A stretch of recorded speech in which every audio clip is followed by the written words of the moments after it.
तुम सिर्फ मेरी बीवी नहीं हो, मेरी दोस्त भी हो। मेरी वो दोस्त जिसने मेरा अकेलापन दूर किया। मेरे पास कोई नहीं था बात करने को, हर कोई लालची था। हर औरत को मुझसे सिर्फ पैसे चाहिए थे। तुम एक ऐसी लड़की थी जिससे मैं बात कर सकता था। यू अंडरस्टूड मी। तो अब तुम खुद सोचो, अगर मेरी ये सोच है तो मैं कैसे सोच सकता हूं कि किसी औरत पर जुल्म करना चाहिए, किसी औरत को दबाना चाहिए।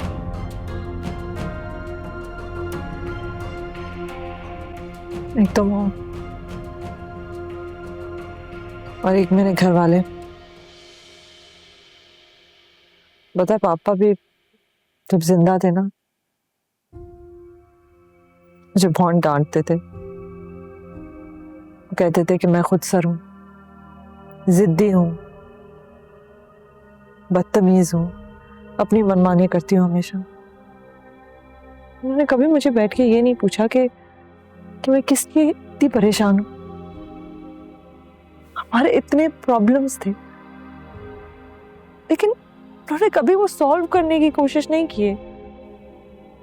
कभी नहीं सोचा कि मैं किसी तरीके से इन्वॉल्व हो जाता हूं, मैं इस मसले को हल करने की कोशिश करता हूं। नहीं, उन्होंने हमेशा दबाव मुझ पे ही डाला, हमेशा मम्मी की सुनी, मुझसे नहीं पूछा कभी कुछ भी। अगर ये सब कुछ नहीं होता तो हम भी साथ नहीं होते। एक प्लान हम बनाते हैं और एक प्लान खुदा बनाता है। तुम सोचो ना फिजा, तुम जब आलियान के साथ थी तो मैं तुम्हारी जिंदगी में नहीं था, दुबई में था। फिर जब तुम्हारे आलियान से प्रॉब्लम शुरू हुए तो मैं दुबई से पाकिस्तान आ गया। और फाइनली जब तुम्हें पता चला कि वो तुम्हें धोखा दे रहा है, तुम्हें छोड़ के जाता है, इग्नोर करता है, तो हमारी मुलाकात हो गई। ये सब कुछ क्या है? ये सब कुछ तकदीर है, और ये सिर्फ अल्लाह के हाथ में होती है। बस अब तुमने परेशान नहीं होना, कभी भी नहीं। अब मैं आ गया हूं, मैं सब कुछ ठीक कर दूं। और हाफिजा, अगर तुम्हारी आंखों में कभी आंसू आए तो मैं उस इंसान का मुंह तोड़ दूंगा जिसकी वजह से तुम्हारी आंखों में आंसू आएंगे। I promise you that.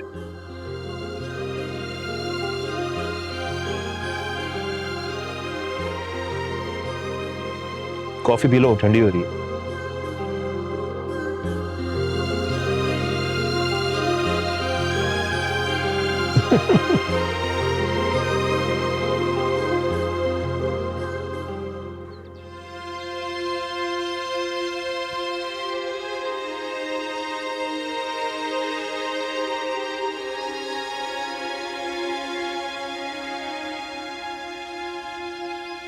बैठ जाएं, थक जाएंगे। थक गया हूँ, बहुत थक गया हूँ। कौन है वो? आई हैव नो आइडिया, ना कभी मिली ना सुना। फिजा कहती है यूनिवर्सिटी फेलो है। मैंने तो उसको आशिक यूनिवर्सिटी में नहीं देखा। हालांकि हमारे इतने म्यूचुअल दोस्त थे, हम बाहर इकट्ठे जाते थे, मूवीज पे, खाने पे। कभी पहले नहीं सुना उसके बारे में। बस अजीब सा लगा मुझे। क्या मतलब? वो होता है ना, किसी को देख के एकदम बैड फीलिंग आना, एक नेगेटिव फीलिंग, बस वो थी। अजीब अजीब तरह से बोलता है, उठता है, बैठता है। ऐसा लगता है उसका ऑरा ही नेगेटिव है। ऐसा लगता है कि कुछ बनावटी है।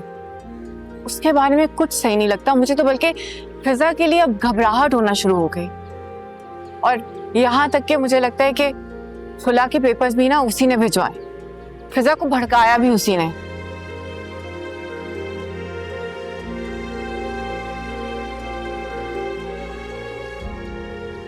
एडवोकेट अब्दुल माजिद।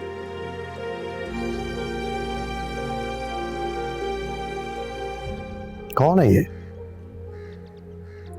नहीं पता, कभी सुना भी नहीं मैंने। पता करना पड़ेगा। क्या मतलब है पता करवाना पड़ेगा? हम अपने आप को देखें, बल्कि सबसे बढ़ के मोना को देखें, मोना के फ्यूचर को देखें। आपको अभी भी फिजा की पड़ी है, वो आपकी बीवी नहीं है अब।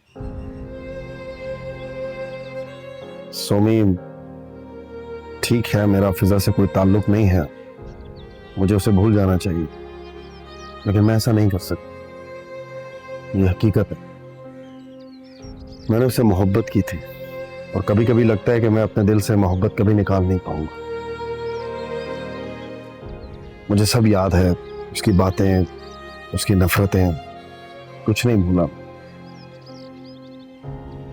कभी कभी उसकी आवाज मेरे कानों में गूंजती है, कैसे चीख चीख कर मुझसे तलाक मांग रही थी, मुझसे कह रही थी कैसे मेरा साथ उसे अजाब की तरह लगता है। लेकिन इसके बावजूद भी मैं उसे गलत लोगों के रहमो करम पे नहीं छूट सकता। कैसी बातें कर रहे हैं आप? फिजा आपकी बीवी थी, अब नहीं है, और मोहब्बत भी आप उससे करते थे। मोना आपकी रिस्पॉन्सिबिलिटी है, और वो हमजा है अब उसका शौहर। बेशक वो जैसा भी हो, बुरा अच्छा, फिजा के लिए अल्लाह करे उसके हक में अच्छा हो, लेकिन वो फिजा की ही चॉइस है ना, बेशक जैसी भी है। और अब हम सबको फिजा की फिक्र करनी भी नहीं चाहिए, ना मुझे, ना आपको, अम्मा को, किसी को भी नहीं। वो बेवकूफ है, बेअकल है, वो जज्बाती है, उसकी सोच बहुत महदूद है, उसे सिर्फ सामने का नजर आता है, दूर तक की नजर नहीं है उसकी, और ऐसे में वो खुद को बहुत नुकसान पहुंचा सकती। अल्लाह ना करे ऐसा हो, लेकिन खैर जो भी है, ये तो मैं पता करवा के रहूंगा कि ये हमजा है कौन। चलो जी, इसका मतलब है कि आप बाज नहीं आएंगे। हद हो गई।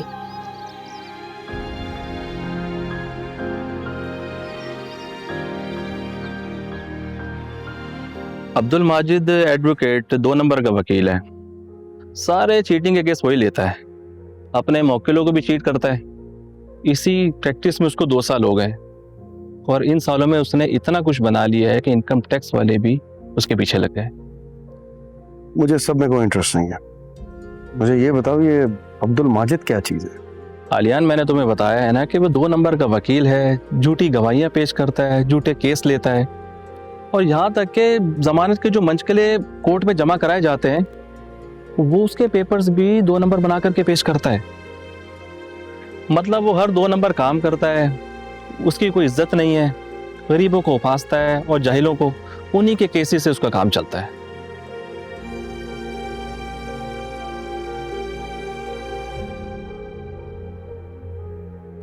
हाँ आलियान, एक बात मैं बता देता हूँ, मैं जिस बिल्डिंग में उसने ऑफिस बनाया है वो अच्छी खासी महंगी और नई बिल्डिंग है, और उसी बिल्डिंग के 3rd फ्लोर पे उसने अपना फ्लैट खरीदा है, जहाँ वो अकेला रहता है।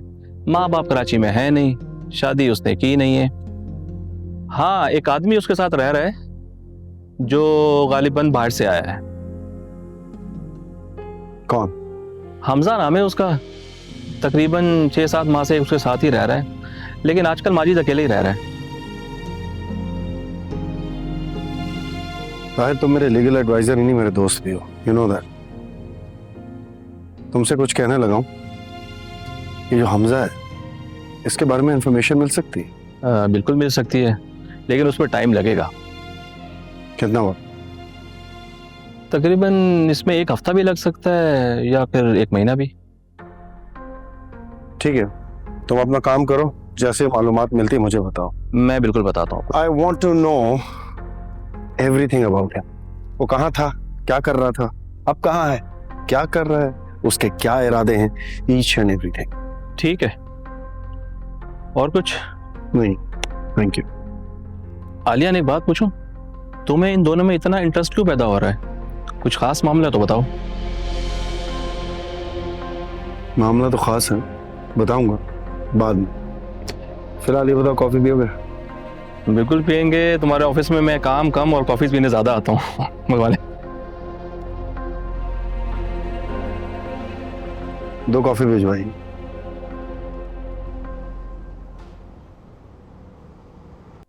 अम्मा, बड़े होके ना बच्चे जिद्दी हो जाते हैं, और आप भी तो जिद्दी थी, आपने भी तो अपने सारे किस्से सुनाए हैं मुझे। हाँ सुमी, ठीक कहा तुमने। बचपन में अक्सर बच्चे जिद्दी हो जाते हैं। हम लोग भी हो गए थे, लेकिन इज्जत के आगे कभी नहीं जिद की। कभी अपने माँ बाप की मर्जी के आगे नहीं हम लोग अड़े। जो माँ बाप ने कहा वही किया। छोटी मोटी जिद्दें कर लिया करते थे, ये खाना है, ये नहीं खाना, यहाँ जाना है, यहाँ नहीं जाना। इससे ज्यादा कभी जिद नहीं की हमने। माँ बाप ने कहा इनसे मिलना है तो उनसे मिलना है, और जिन लोगों से नहीं मिलना उनसे कभी नहीं मिले। आलियान बहुत अच्छा लड़का था। ऐसा लगता है कि जैसे फिजा ने अपने हाथ से हीरे को खो दिया। पता नहीं कौन लड़का है, कहां से आ गया है। इस तरह से अकेली लड़की से शादी कर ली, और जिस तरह से इसने शादी की है ना बेटा,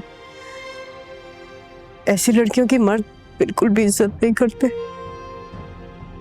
माँ ऐसा नहीं है, अब वक्त बदल गया है, हालात वैसे नहीं रहे। हाँ बेटा,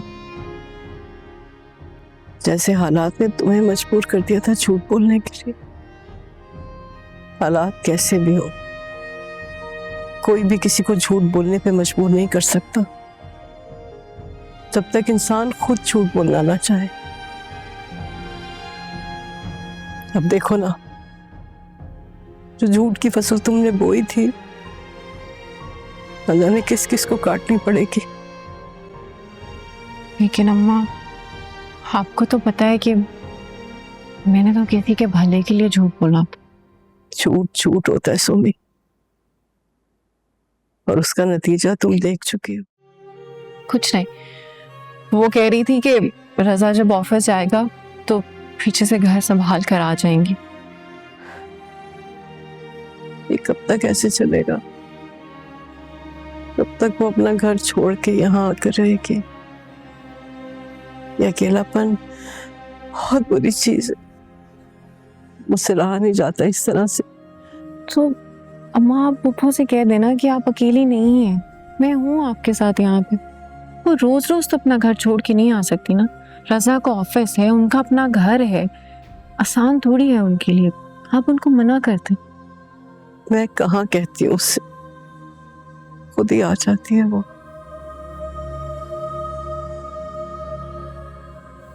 सोमी, एक बात कहूँ बेटा? जी अम्मा, लेकिन मुझे रजा से शादी का मत कहिएगा प्लीज।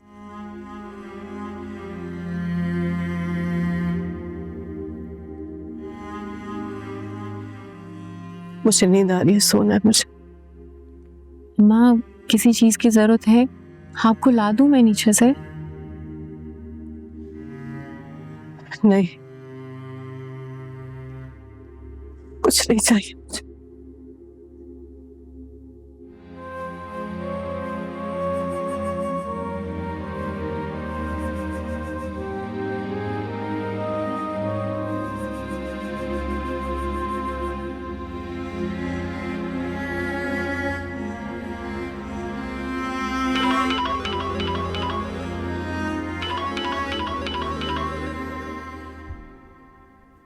हेलो, कैसे हैं आप?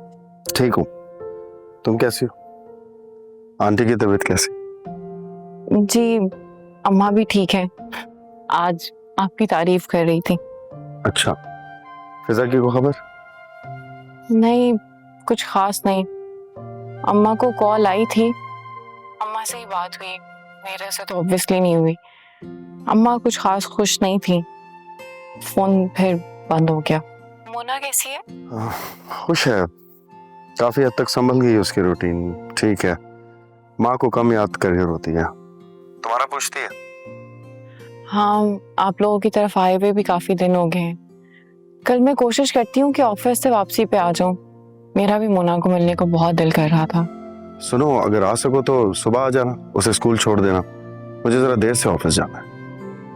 सुबह सुबह पॉसिबल नहीं है मेरे लिए, मीटिंग भी है और अम्मा की भी अपॉइंटमेंट है डॉक्टर की। मैंने एक्चुअली गजाला को भी इन्फॉर्म किया था कि मैं ऑफिस भी थोड़ा लेट हो जाऊंगी। वापसी पे आती हूँ शाम में, अगर आप लोगों का कोई और प्लान नहीं है। ठीक है, नो प्रॉब्लम। लेकिन कल तो सैटरडे है, कल तो मोना को ऑफ नहीं है।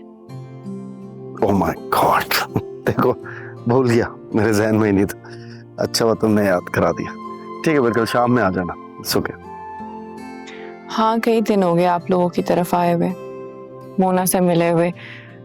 आप लोगों की ना बहुत याद आती है। अजीब, बस फैमिली टूट गई है और बिखर गई है। लेकिन आई मेक श्योर कि मैं कल शाम को आऊँ और आप लोगों को आकर मिलूं। सुनकर अच्छा लगा, कोई हमें मिस करता है। चले आप भी रेस्ट करें, काफी लेट हो गया है। कल इंशाल्लाह मुलाकात होगी। अल्लाह हाफ़िज़। ओके, खुदा हाफिज।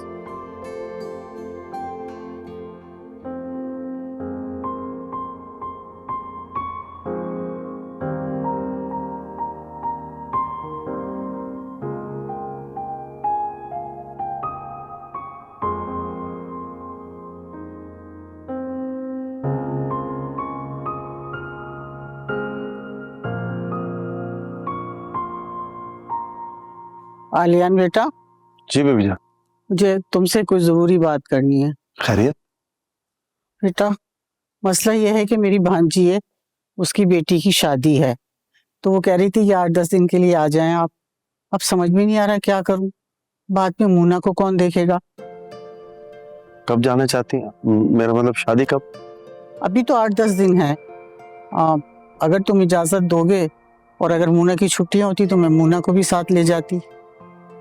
नहीं नहीं बीबी जान, मोना तो नहीं जा सकती। आपको पता है मैं उसके बगैर नहीं रह सकता। चलें देखते हैं, कुछ करते हैं। चलो ठीक है बेटा, फिर हाँ।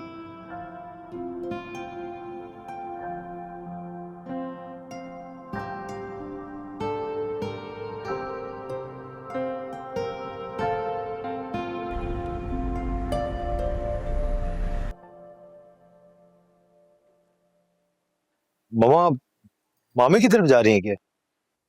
तो और क्या कर, तुम ऑफिस चले जाते हो, मैं अकेली रह जाती। घर के कामों में कब तक दिल लगाऊं, और घर के काम भी 1-2 घंटों में खत्म हो जाते हैं। मुलाजमा भी काम खत्म करके चली जाती, मेरे पास कुछ करने को नहीं होता। शकील भाई थे तो यूं लगता था जैसे सारी दुनिया बहुत अच्छी, तो मैं अपनी जिंदगी से बेजार हो गई। मामा, आप ऐसे की सोचने लगी? आपको किसने मना किया? आप आया जाया करें, घुमा फिरा करें। आप पहले तो अपनी सहेलियों के घर पे जाती थी, कुत्सी आंटी की तरफ जाती थी। अब आप सिर्फ मामी की तरफ जाती हैं या घर पर होती हैं, काम करती हैं? ये घर भी उजड़ गया, वो घर भी उजड़ गया। ना यहाँ दिल लगता है ना वहां लगता है। वहां जाऊं तो भाभी अकेली बैठी, सोमी ऑफिस चली जाती है, तुम ऑफिस चले जाते हो, मैं फिर से अकेली हो जाती हूँ। मेरे अकेलेपन का एहसास वहां जाकर भी खत्म नहीं होता। तो भाभी भी बात नहीं करती, कुछ पूछ लो तो जवाब दे देती है, वरना गुमसुम रहती। रजा, मेरी बात सुन। रजिया आपा की बेटी से मैं तुम्हारा रिश्ता कर रही हूँ, बस। मामा, ये रजिया आपा कौन? मेरी मामूजात बहन है, हैदराबाद रहती हैं। वो अपनी बेटी के साथ यहाँ आ रही हैं रहने। तुम देख लेना, समझ लेना। और सोमी पर सारी दुनिया खत्म नहीं हो जाती। कब तक सोग मनाओगे तुम? मामा, मैं किसी का सोग नहीं मना रहा, बस मेरा दिल नहीं चाहता कि... चुप हो जाओ। रजिया आपा आएंगी, उनकी बेटी को देख लेना, मिल लेना, बाकी बातें बाद में होंगी, समझ गए?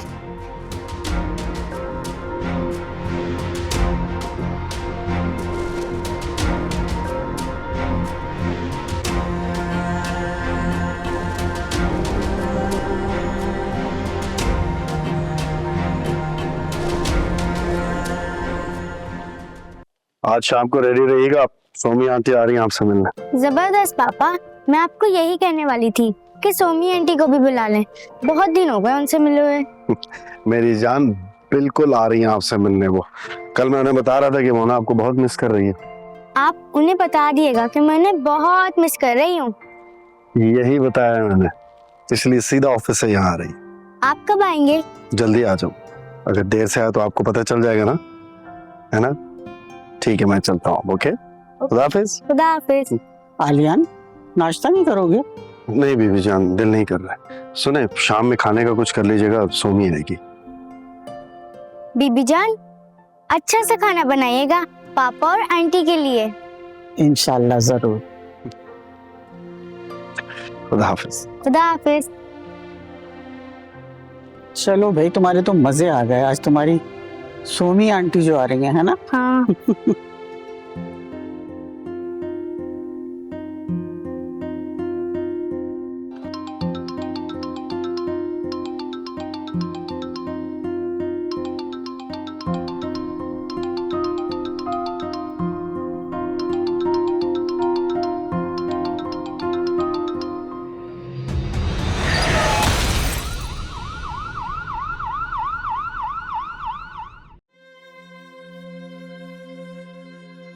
इस शख्स की ज़िंदगी किस तरह मुसलसल मुश्किलात का शिकार है। एक मुश्किल से निकलते हैं तो दूसरी मुश्किल उनके सामने आकर खड़ी हो जाती है। ऐसा लगता है दुखों ने जैसे उनका घर ही देख लिया। कुमैल की मौत, मोना की देखभाल, फिजा से अलग होकर परेशानी, और अब ये एक्सीडेंट। अस्सलाम वालेकुम। अलियान साहब के साथ आप हैं? जी, वो उनकी रिपोर्ट्स आ गई? जी, रिपोर्ट्स आ गई हैं और इनका काफ़ी मेजर एक्सीडेंट हुआ है, जिसकी वजह से इनकी रीढ़ की हड्डी में काफ़ी गहरी चोट आई है और इनकी टांगों ने काम करना छोड़ दिया। वो कैसे? वो ठीक तो हो जाएंगे? देखिए, फ़िलहाल तो अभी इनकी एक सर्जरी होगी जिससे ये पता चलेगा कि इनकी रीढ़ की हड्डी की पोजीशन क्या है। फिर उसके बाद कुछ सर्जरीज और होंगी और तब तक हम कुछ कह नहीं सकते हैं। वो ठीक होने में कितना अर्सा लगेगा? ये तो पेशेंट पे डिपेंड करता है कि वो कितनी जल्दी रिकवर करता है। लेकिन कि आप तो डॉक्टर है ना, आपको कुछ तो अंदाजा होगा। देखिए, मैंने कहा ना, अभी इनकी एक सर्जरी और होगी जिसके बाद ही पता चल सकेगा कि इनका इलाज कितना तवील होगा। क्या मैं उनसे मिल सकती हूँ प्लीज? देखिए, अभी फ़िलहाल तो आप इनसे नहीं मिल सकती क्योंकि हम ऑपरेशन थिएटर खाली होने का वेट कर रहे हैं। जैसे ही ऑपरेशन थिएटर खाली हो जाएगा हम इनको ऑपरेशन कर लेंगे, फिर आप उसके बाद इनसे मिल सकती हैं। तब तक आप इन्फॉर्मेशन काउंटर पे जाके फॉर्म फिल करें। Thank you. बात दिनों या हफ्तों की नहीं है, बल्कि महीनों की है। बहुत लंबी बीमारी काटनी होगी आलियान को। जिंदगी के सारे मामला जैसे उलझ कर रह गए। ऐ अल्लाह अपनी मदद फरमा।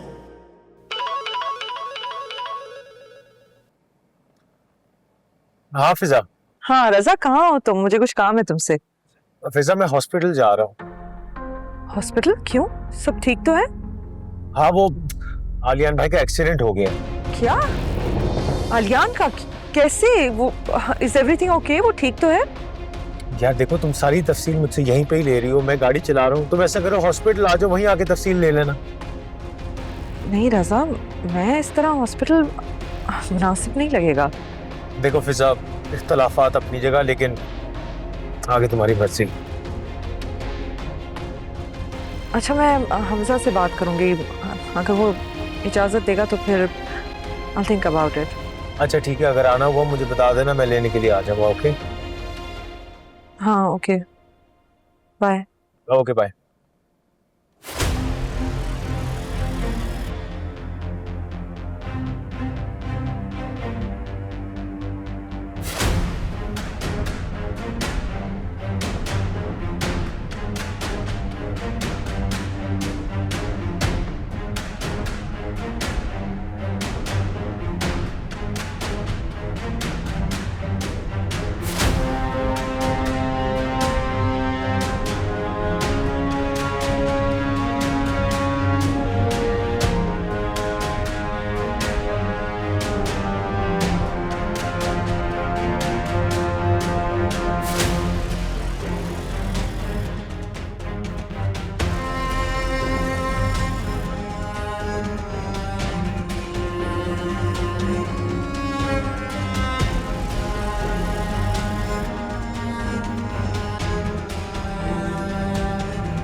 मैडम आर्यन साहब के साथ आप हैं? जी आर्यन साहब को ब्लड की बहुत जरूरत है, आप प्लीज ब्लड का अरेंजमेंट करें, वो पॉजिटिव ग्रुप है। लेकिन वो तो हॉस्पिटल की जिम्मेदारी नहीं होगी। जी बिल्कुल, आप ठीक कह रही हैं, हम ही ब्लड का बंदोबस्त करते हैं, मगर फैमिली से डोनर लिया जाता है। अगर आप इंतजाम नहीं कर सकती तो प्लीज काउंटर स्टाफ को बता दें ताकि वो अरेंजमेंट करवा दें। नहीं नहीं, ब्लड मैं ही डोनेट कर देती हूँ, मुझे आप बस बता दें कि ब्लड बैंक कहाँ पे।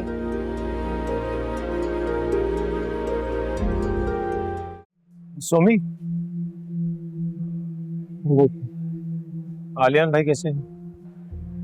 आलियान ठीक नहीं है, उनकी बैकबोन की सर्जरी चल रही। अल्लाह खैर करे।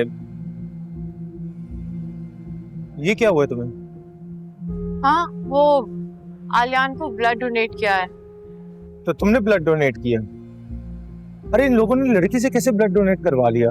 तुम ब्लड बैंक से परचेज कर लेती। नहीं, ऐसा नहीं है, उन्होंने कहा था कि कोई फैमिली मेंबर डोनेट कर दे तो बेहतर है, तो मुझे किसी और पे ट्रस्ट नहीं था तो मैंने मुनासिब समझा कि मैं ही कर। फैमिली? आलियान भाई कब से फैमिली हो गए? फिजा की वजह से कभी तो फैमिली थी ना। अच्छा ठीक, मैं चलता हूँ। नहीं, आलियान से मिलके नहीं जाओगे? बस तुमसे मिल लिया, तुमने तबीयत बता दी, काफी है।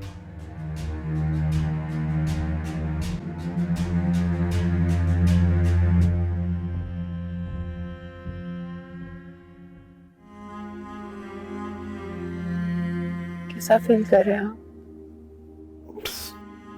Somi, I can't feel my legs. ऐसे क्यों कह रहे हैं? सिर्फ सेंसेस का इशू है, एक और ऑपरेशन होगा और आप बिल्कुल ठीक हो जाएंगे।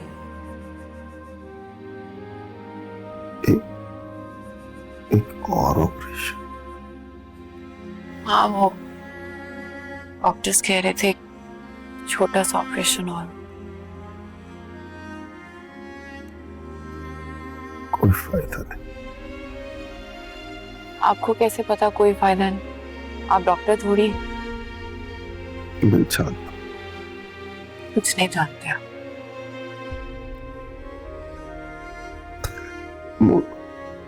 मोना कैसे?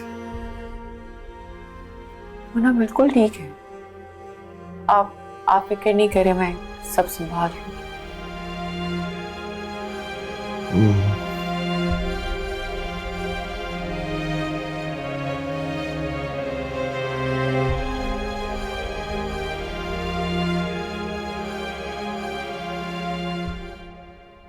फिजा डॉक्टर्स कह रहे हैं कि केस बहुत सीरियस है और अस्सलाम वालेकुम। वालेकुम सलाम। कैसे हमजा? ठीक है? Please please. और रजा साहब सब खैरियत से हैं? ठीक है? आई एम गुड, आप कैसे हैं? It's great.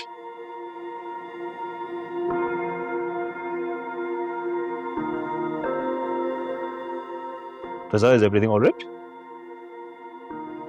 कुछ नहीं।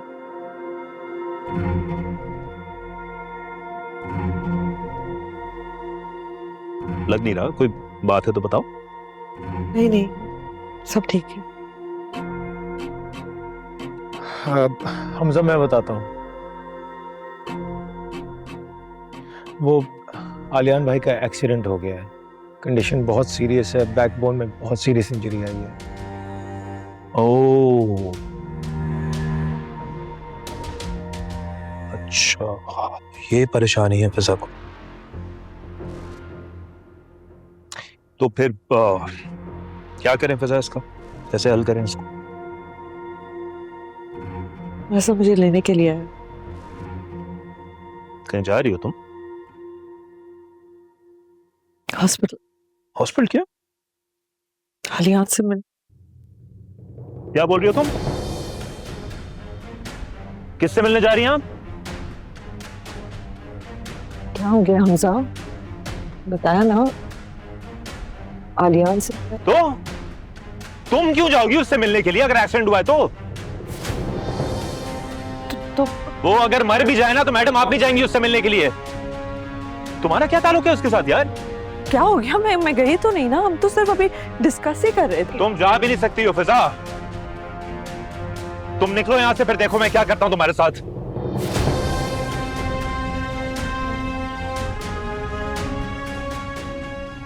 एक्सक्यूज मी, मैं चलता हूँ।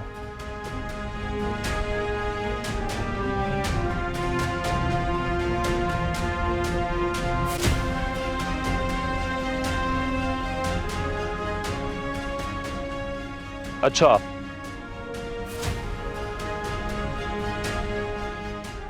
फिजा तुम रो रही हो उसके लिए? हाँ, जो इंसान तुम्हें छोड़ के जा चुका है उसके लिए रो रही हो तुम? अब वो जिए मरे तुम्हें क्या मसला है यार? तुम क्यों रोती हो उसके लिए? प्लीज हमजा,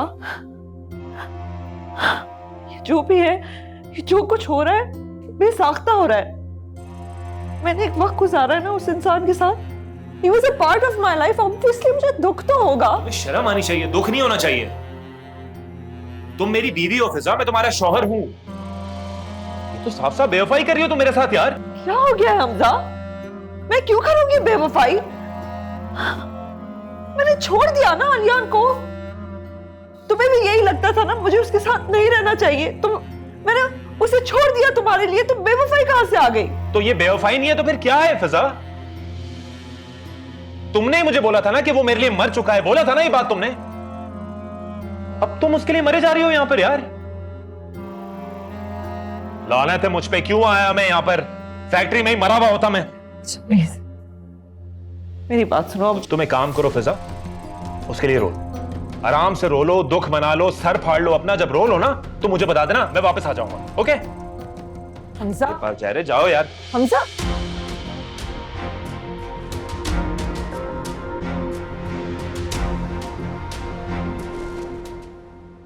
आप परेशान ना हो। परेशान कैसे ना, 3 घंटे हो गए सर जी, मेरा तो दिल घबरा रहा है। हम कर भी क्या सकते हैं, बस दुआ ही कर सकते हैं। सही कह रहे हैं आप, दुआ ही कर सकते हैं। आपने उनकी बेटी को बता दिया था? नहीं नहीं, मुझे हिम्मत ही नहीं हुई। बीबी जान को बता दिया था मैंने। क्या कहा आपने उनसे? उनको तो यहाँ पे काफी दिन हो गए, गालबन 3 से 4 दिन तो हो गए। यकीनन उन्होंने कुछ ना कुछ तो पूछा होगा। मैंने बीबी जान से कह दिया था कि मोना से कह दे कि 3-4 दिन के लिए आउट ऑफ सिटी गए हैं मीटिंग के लिए। मुझे कोई और बहाना समझ में ही नहीं आया। चलें, बहुत अच्छा किया आपने।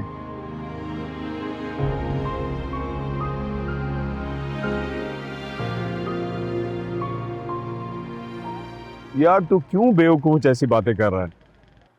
मैं कर रहा हूं बेवकूफी जैसी बातें? मेरी कोई वैल्यू नहीं है, मेरी कोई अहमियत नहीं है। क्या हो गया यार तुझे? तू ये मत भूल के तूने उसके साथ डील की हुई है। ज्यादा शौहर बनने की कोशिश करेगा ना तो जिंदगी मुश्किल हो जाएगी। फायदा उठा यार, और उसका इस तरह कह देना नेचुरल सी बात है। कोई भी इस तरह की बात होगी तो वो परेशान होगी, रो सकती है। आखिर इतने साल गुजारे उसने उसके साथ यार। बेकार की बातें मत कर माजिद। तो क्या हो गया यार तुझे? तू खेल खेल रहा है ना, तो उसको खेल की तरह खेल, वरना तू अपने लिए भी मुश्किल पैदा करेगा और फिजा के लिए भी। वो अगर किसी भी वक्त उखड़ गई ना तो तेरे हाथ नहीं आएगी। देख, सही कह रहा हूं मैं, वो यही समझती है कि तू उससे मोहब्बत करता है। तू मोहब्बत करेगा तो वो टिकी रहेगी। अगर उसे एहसास हो गया ना कि तू मोहब्बत नहीं करता तो यकीन मान चली जाएगी तेरे हाथ से। औरत एक बार तलाक ले लेना और हिम्मत कर ले तो निडर हो जाती है और मजीद मुश्किल हो जाती है। इतनी आसान नहीं रहती जितना तू समझ रहा है। बस यार, जज्बाती हो गया। एक माकूल मशवरा है तेरे लिए, जाओ और उसे मना ले, एक्सक्यूज कर ले, खत्म हो गई ना बात। ठीक है, पता चल गया, जज्बाती वो भी हो गई। तू मुझे एक बात बता, अगर तू जज्बाती हो सकता है तो वो नहीं हो सकती? यार खत्म कर बात को। अभी तुझे उससे बहुत से काम लेने हैं। ये सब करेगा तो क्या होगा तेरा? और ये बता, उसका क्या हुआ, सफदर का? तुम ही बताओगे क्या हुआ है? मुझे तो कोई चहल पहल नजर नहीं आई। उसने राब्ता करने की कोशिश नहीं की? नहीं। कह रहा था हमजा से कहो बेशक किस्तों में, लेकिन आलिया के पैसे अदा कर दे। अब तू बता कैसे करेगा? अगर फिजा को तूने नाराज कर दिया तो? तुझे 50 लाख का इंतजाम करना होगा। एक 50 लाख तो तू लेकर खा गया, और तूने सफदर को भी कोई पैसे नहीं दिए। एक परेशानी से मैं निकला नहीं हूं, यहां तो दूसरी परेशानी बता रहा है मुझे। यार ये परेशानियां तो तेरे साथ लगी रहेंगी, इसीलिए कहता हूं चारों तरफ से महाज मत खोल। एक जंग लड़ रहा है ना तू, इसमें हार जीत का फैसला होने दे, फिर दूसरा महाज खोलना।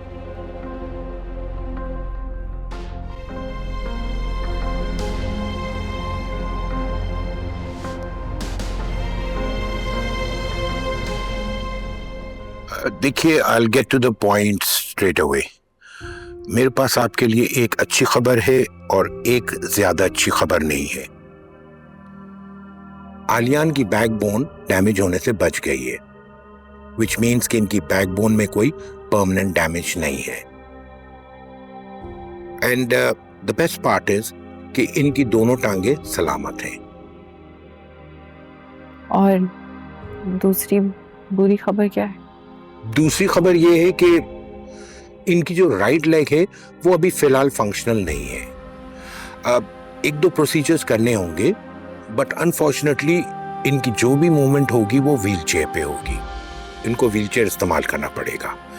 वी आर वेरी श्योर इंशाल्लाह कि very soon by the passage of time he will recover completely. Thank you.